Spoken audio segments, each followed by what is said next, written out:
and thanks for tuning back in. So today I'm going to be showing you how to make this long sleeve crop top with this cool X detailing here, and it's perfect to wear with all your high-waisted skater skirts, and I've used some thicker fabric so that you can wear it all winter long with some tights and like boots and everything like that to stay warm. So let me show you how to do it. It's a lot of fun to make.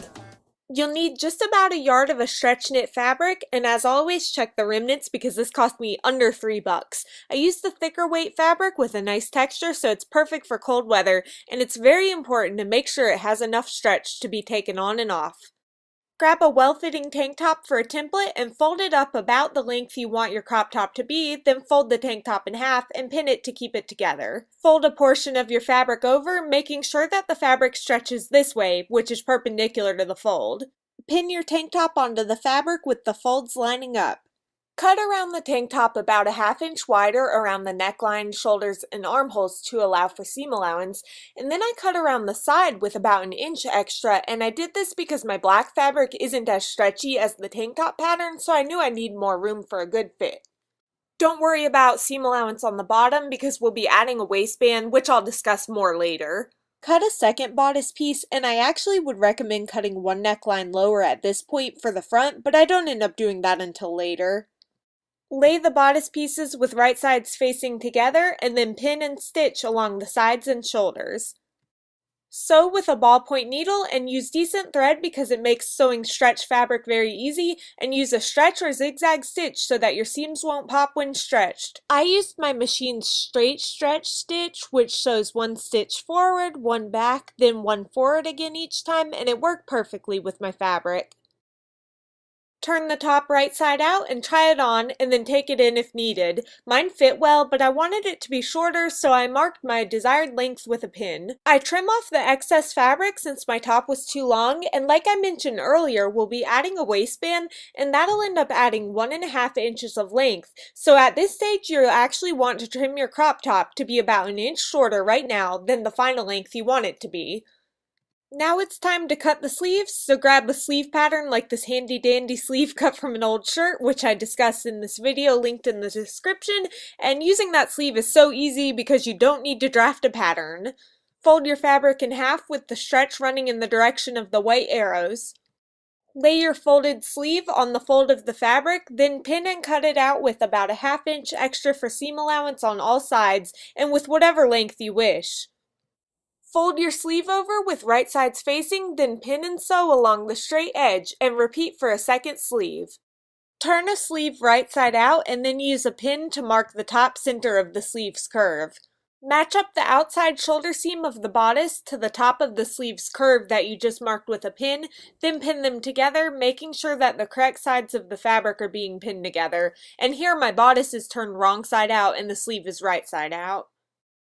Stuff the sleeve through the armhole and then match up and pin the bodice's armpit seam to the seam on the sleeve, and again the correct sides of the fabric and seams should be lined up and pinned together when you're pinning them.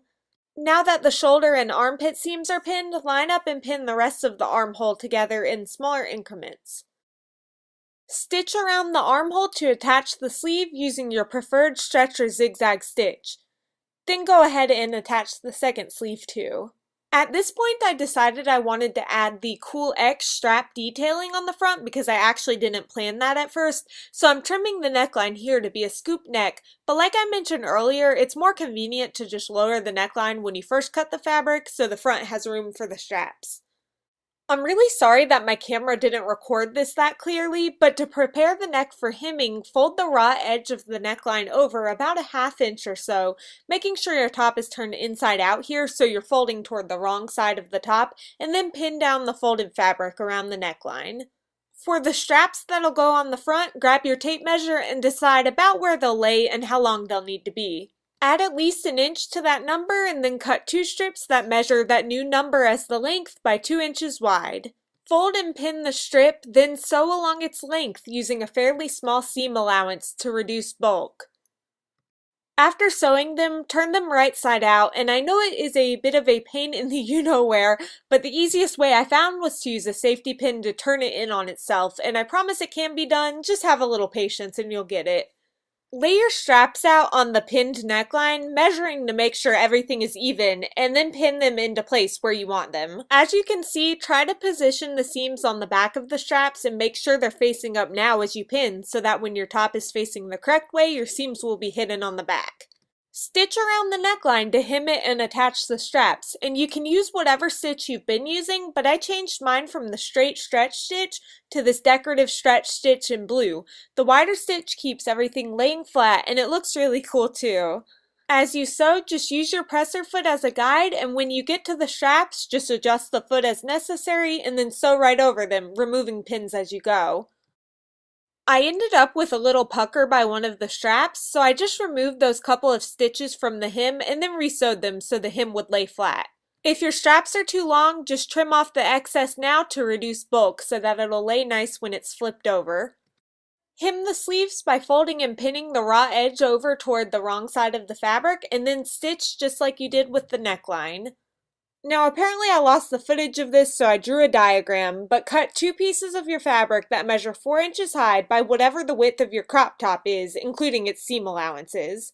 Lay the pieces together with right sides facing, then pin and sew along the 2 shorter sides. After sewing, turn the band right side out, and then fold the side seams in half so you're matching and then pinning the inside of the seam together on each side.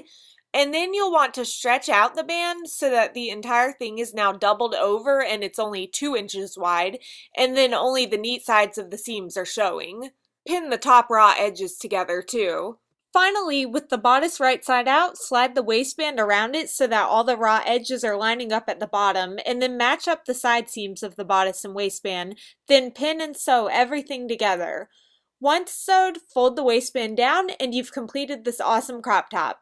Thank you so much for watching. Please subscribe, and I hope everybody has an awesome day. A little, not that anybody wants to see all this. Squirrels. I'm rambling. Okay. I suck at modeling.